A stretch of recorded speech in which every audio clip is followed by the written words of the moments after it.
ہم تو مانتے ہی ہیں، جو فلسفی ہیں، جو ہر بات کو عقل کے بلبوتے پہ ماپتے ہیں، وہ بھی کہتے ہیں خوابوں کے حوالے سے، کہتے ہیں کئی دفعہ ایسا ہوا ہے کہ وہ چیز جو ہمیں حقیقت میں سمجھ نہیں آتی، وہ چیز ہمیں خواب میں سمجھ آ جاتی ہے۔ وہ مسئلہ جو حقیقت میں حل نہیں ہوتا، وہ مسئلہ بڑی دفعہ ایسا ہوا ہے ہمارا خواب میں حل ہو گیا ہے۔ اور اگر ہم اپنے بزرگوں کی بات کریں تو شیخ سعدی شیرازی رحمۃ اللہ تعالی علیہ بڑے عظیم بزرگ گزرے ہیں۔ آپ نے حضور کی شان میں ایک ربائی لکھی، بڑی مشہور ہے، اکثر ہر بچے کو آتی ہے، بلغ العلا بکمالہ کشفت الدجی بجمالہ حسنت جمیع خصالہ۔ یہ 3 لائنیں لکھی تھیں، چوتھی لائن ابھی آپ نے بنائی نہیں تھی، بنا رہے تھے، سمجھ نہیں آ رہی تھی کہ کیا لکھوں، سوچو بیچار میں ہی تھے۔ اسی اثنا میں آنکھ لگی، حضور علیہ الصلوۃ والسلام خواب میں تشریف لائے اور فرمایا کہ اے سعدی وہ ربائی تو سناؤ جو میری شان میں لکھی ہے۔ تو حضرت شیخ سعدی شیرازی سنانا شروع ہو گئے، بلغ العلا بکمالہ کشفت الدجی بجمالہ حسنت جمیع خصالہ۔ 3 مصرے بولے تو خاموش ہو گئے۔ پھر حضور علیہ الصلوۃ والسلام نے فرمایا کہ اے سعدی خاموش کیوں ہو گیا ہے، کہہ دے صلو علیہ وآلہ۔ تو یہ جو مصرع ہے، یہ چوتھا، یہ حضور صلی اللہ علیہ وسلم نے مکمل فرمایا۔ اسی طرح امام بصیری کا واقعہ ہے، آپ کو فالج ہو گیا، ساری زندگی حضور کی شانیں لکھی، تو بڑا معروف واقعہ ہے، لیکن میں مین بات عرض کرنے لگا ہوں۔ آپ نے حضور کی شان میں ایک قصیدہ لکھا جس کو کہتے ہیں قصیدہ بردہ۔ ایک شعر تھا جو مکمل نہیں ہو رہا تھا، ایک لائن آپ نے لکھ لی، دوسری ابھی نہیں بن رہی تھی۔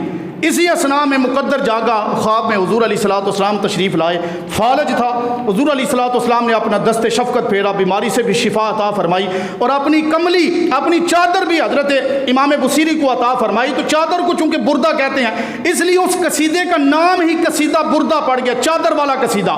چادر بھی عطا فرمائی، شفا بھی عطا فرمائی۔ جو مسئلہ پھنسا ہوا تھا، شعر مکمل نہیں ہو رہا تھا، وہ بھی حضور نے مکمل فرمایا۔ وہ یہ تھا فَمَبْلَغُ الْعِلْمِ فِيهِ أَنَّهُ بَشَرٌ۔ رک گئے تو حضور علیہ الصلوۃ والسلام نے فرمایا رک کیوں گیا ہے، کہہ دے وَأَنَّهُ خَيْرُ خَلْقِ اللَّهِ كُلِّهِمْ۔ اس کا ترجمہ سنیں گے تو آپ کو لطف آئے گا کہ حضور نے کیا شعر مکمل کیا۔ پہلا مصرع جو آپ نے لکھا تھا وہ یہ تھا کہ فَمَبْلَغُ الْعِلْمِ فِيهِ أَنَّهُ بَشَرٌ۔ حضور علم کی انتہا یہ ہے کہ آپ بشر ہیں، اللہ نے آپ کو لباس بشریت میں بھیجا ہے۔ اب اگلے مصرے میں ابھی حضور کی شان لکھنی تھی، حضور نے خود بیان کر دی، فرمایا وَأَنَّهُ خَيْرُ خَلْقِ اللَّهِ كُلِّهِمْ۔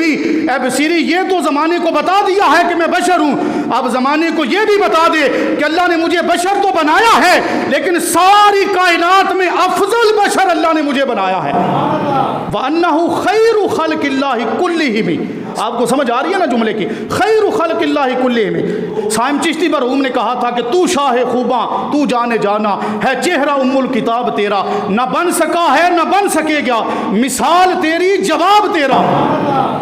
نیازی صاحب کا اگر لہجہ ادار لیں تو آپ فرماتے ہیں یا مصطفیٰ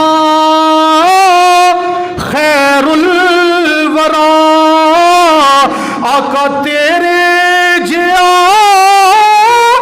کوئی نہیں، یا مصطفیٰ خیر الورا، آقا تیرے جیا کوئی نہیں، کنوں کواں تیرے جیا، تیرے جیا۔